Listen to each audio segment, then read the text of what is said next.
Hi friends, मु सुजाता आपण मानक स्वागत करुछि मो यूट्यूब चैनल को।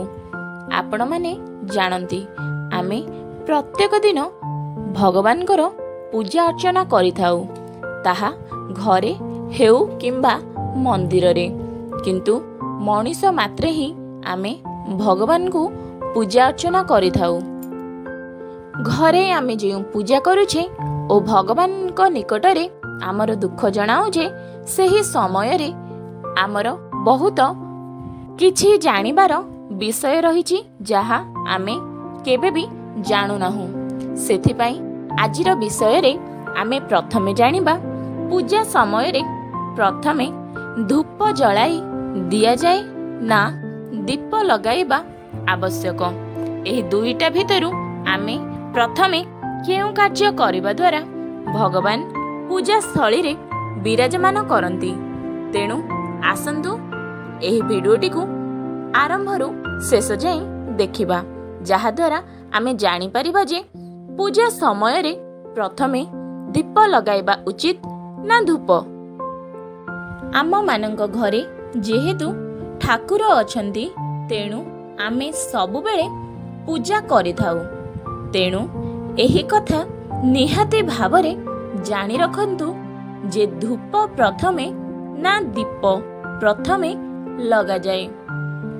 पूजा आरंभ करिले आमे सर्वप्रथमे भगवान को मूर्ति बा प्रतिमा को गंगा जल किंबा शुद्ध पंचामृत रे स्नान कराई तांकु चंदन और सिंदूर लगाई फूल अर्पण करिथाउ। एहा परे आमे सर्वप्रथमे कौन करिबा आवश्यक ताहा जानंतु। दीपरे ही भगवान कर सत्ता थाए, तेणु पूजा बेले आमे दीप निहाती जलाई थाउ। पूजा आरंभ रे दीप जलाइबा द्वारा घरे थिबा समस्त नकारात्मक शक्तिर नाश होई सकारात्मक शक्तिर प्रवेश होई थाए। पूजा घरे जदि अंधकार कला शक्ति थाए तेबे दीप लगाइबा द्वारा ताहार विनाश हुए ओ पूजा घर सहित जीवन मध्य आलोकित होई थाए। आमे पूजा करुथिबा समय रे दीप लगाऊ, कारण भगवान को निकट रे दीप ही अग्रण्य। आपण माने जदि घरे पूजा करुथाओ तेबे प्रथमे दीप लगाइबा आवश्यक ओ दीप तले अक्षत निहाती भावरे देबा आवश्यक, कारण दीपरे ही भगवान कर सत्ता थाए। दीप लगाइबा समय रे आमे एही मंत्र को पाठ करिबा द्वारा दीप प्रज्वलनर शुभ फल आमको मिले थाए। आसंतु सेही मंत्रटी कौन ताहा जानिबा।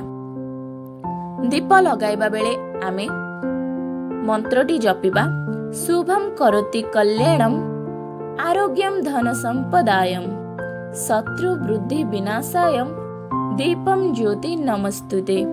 एही मंत्र को पाठ करी आमे जदि दीप प्रज्वलन करिबा तेबे आमे जे मनोस्कामना करी पूजा करूअछे ताहा सफल हेबार अनुमान बढ़ी थाए। पूजा समय रे धूप लगाइबा द्वारा सुगंधित बास्ना हुए, तेबे देवता माने सेही पूजा स्थान रे विराजमान करिथांती। जेउ भले आम घर को जदि अतिथि आसी थांती आमे ठंडा सर्बत सबु देबा, किंतु जदि आम घर गंधाउ थाए तेबे सेही अतिथि कौन सेठारे रहिबाकू पसंद करिबे। तेणु भगवान को पूजारे विराजमान कराइबा पाई आमे सुगंधित धूप जलाई थाउ। धूपकाठी रे मध्य एमिति धूपकाठी जहा बाजार रे मिलुछि जेउथिरे काठी न थाए ताकू व्यवहार करिबा अत्यंत भल होई थाए। एही धूपकाठी को जलाइबा द्वारा अत्यंत शुभ फल मिले थाए।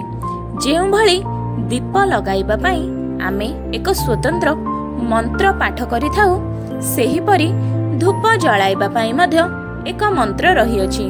ଆସନ୍ତୁ ସେହି ମନ୍ତ୍ରଟି କ'ଣ ଜାଣିବା। ବନସ୍ପତି ଦିବ୍ୟ ଗନ୍ଧାର୍ଦ୍ଧେ ଗନ୍ଧମୁକ୍ତ ନମୋ ଆଗ୍ରାହ୍ୟ ସର୍ବଦେବନଂ ଧୂପ ପ୍ରତିଘୃତାୟତଃ ଧୂପಂ ସମର୍ପୟାମି। ଏହି ମନ୍ତ୍ରକୁ ପାଠ କରି ଆମେ ଧୂପ ଜଳାଇବା ଦ୍ୱାରା ଅତ୍ୟନ୍ତ ଶୁଭ ଫଳ ମିଳିଥାଏ ଓ ଆମ ପୂଜାର ସାର୍ଥକତା ଆମକୁ ପ୍ରାପ୍ତ ହୋଇଥାଏ। ଯଦି ଭିଡ଼ିଓଟି ଆପଣମାନଙ୍କୁ ଭଲ ଲାଗିଛି ତେବେ ଦୟାକରି ଭିଡ଼ିଓଟିକୁ ଲାଇକ୍, ସେୟାର ଆଣ୍ଡ ସବସ୍କ୍ରାଇବ୍ ନିହାତି ଭାବରେ କରିନେବେ। ଓମ୍ ନମଃ ଭଗବତେ ବାସୁଦେବାୟ।